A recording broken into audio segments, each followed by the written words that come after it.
Guys, look at this thing. He's just going to take off. Whoa! Apa khabar semua? Dalam video ni kita nak tengok apa sebenarnya fungsi spoiler dekat belakang kereta tu. Kereta korang ada tak spoiler ni?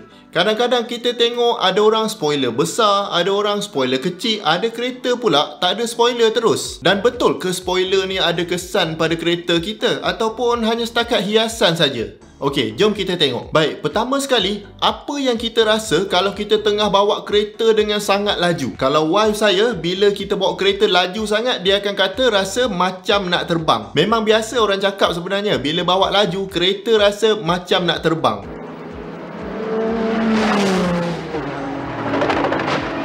Sebenarnya ada betul juga kata-kata macam nak terbang tu. Sebab kereta ni bentuk asal dia memang boleh generate lift ataupun daya angkat untuk terbang. Sebab tu bila kita bawa laju, lama kelamaan kita pun akan risau sebab dia dah start bergegar. Lepas tu rasa nak fast corner pun macam dah rasa melayang, betul tak? Kiranya kombinasi momentum dengan daya angkat ni memang tak ideal untuk bawa laju. Jadi untuk kurangkan rasa nak terbang ni, orang pun cuba usahakan beberapa benda untuk hapuskan daya angkat ni. Salah satunya adalah dengan penggunaan spoiler dekat bahagian belakang kereta. Tujuan spoiler ni adalah untuk terbalikkan daya angkat tadi supaya bila kereta makin laju, dia makin ditekan ke tanah. Kesannya lebih stabil dan tak rasa macam nak terbang lah. Daya angkat yang terbalik ni lah yang kita namakan dia sebagai downforce. Satu lagi kebaikan banyak downforce ni adalah untuk membolehkan kereta kita ambil fast corner dengan stabil. Yelah, bila kereta kita ni ditekan ke bawah, lagi grip lah tayar kita untuk cornering. Contoh paling ekstrim spoiler ni kita boleh tengok dekat kereta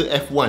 Dekat kereta F1 ni, setiap body panel dia tu ada tujuan yang tersendiri untuk membantu aerodinamik kereta tu. Disebabkan kereta F1 ni sangat laju, tak cukup kalau setakat ada spoiler dekat belakang je. Sebab tu dekat depan pun ada wing. Kalau tak ada wing tu, downforce akan terlebih banyak dekat tayar belakang dan tayar depan akan hilang grip. Jadi kereta tu dia tak boleh nak corner dengan baik lah. Okey, jadi untuk F1 dan motorsport secara general, penggunaan spoiler ni memang sangat diperlukan dan memang berfungsi. Untuk kereta atas jalan biasa pun, kalau kita tengok supercar macam kereta Porsche atau Ferrari contohnya, memang ada sikit spoiler dekat belakang kereta tu. Kadang-kadang dia siap boleh keluar masuk lagi spoiler dia bergantung kepada speed. Sebabnya kesan aerodynamics ke atas kereta kita ni, kita rasa hanya bila kereta bergerak laju jauh lebih tinggi dari 100 km sejam. Jadi kalau ada spoiler, kesan dia hanya boleh rasa bila di atas dari kelajuan tadi. Itu pun kalau kita bukan professional driver, mungkin kita tak perasan pun kesan dia, melainkan betul-betul laju lah masa tu. Cuma spoiler ni untuk betul-betul kita pastikan dia berkesan, memang kena test berjam-jam dalam wind tunnel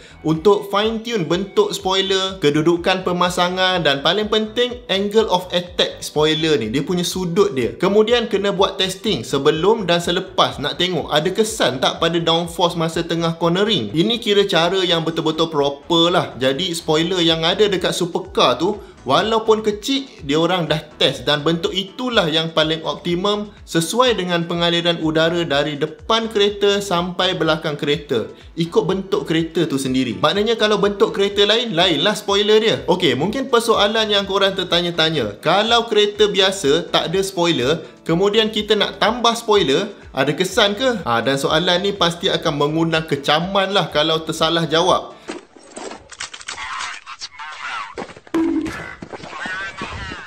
Cuma saya akan explain dari segi fiziknya lah. Dan kalau ada tersilap, anda betulkan saya di ruangan komen. Baik, untuk spoiler ni, perkataan spoil tu sendiri bermaksud kita spoilkan ataupun kita rosakkan angin dekat atas kereta tu lah, supaya kereta tak terbang. Jadi nak mudah orang panggil lah spoiler. Dan untuk rosakkan angin tu, kita first kali kita kena tahu angin tu rupa dia macam mana bila kita bawa laju, betul tak? Dan bentuk angin ni pula dia berubah-ubah ikut bentuk badan kereta. Jadi proses untuk dapatkan spoiler yang ngam dengan kereta kita ni memang akan makan masa dan belanja yang banyak. Masalah kalau kita terpasang spoiler yang tak ngam dengan kereta kita adalah kita tak tahu apa yang spoiler ni akan buat pada kereta kita bila dipandu laju. Sebab kita tak tahu bentuk angin tu macam mana.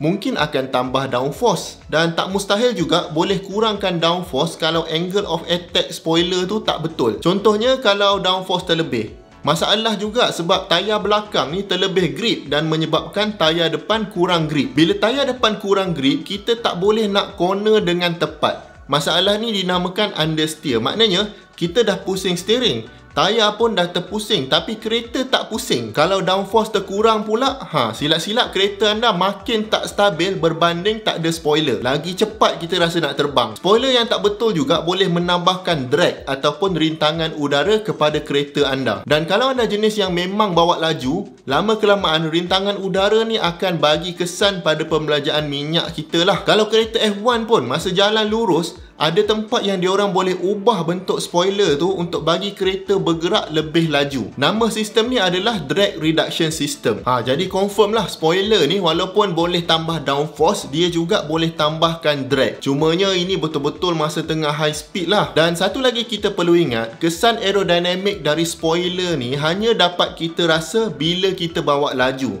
Dan kita kena kira juga dalam seminggu tu berapa kerap kita bawa laju. Kenapa? Sebab spoiler ni bila dah pasang, dia akan ada atas kereta kita. Tak kira lah kita bawa laju atau perlahan. Dan spoiler ni dia berat tau. Dia ada berat dia. Dan kalau kita pasang spoiler tapi tak bawa laju, rugilah bayar duit minyak untuk usung spoiler tu ke mana-mana, betul tak? Bunyi macam banyak kekurangan dari kelebihan kan? Tapi sebenarnya keputusan ni dia bergantung kepada individu.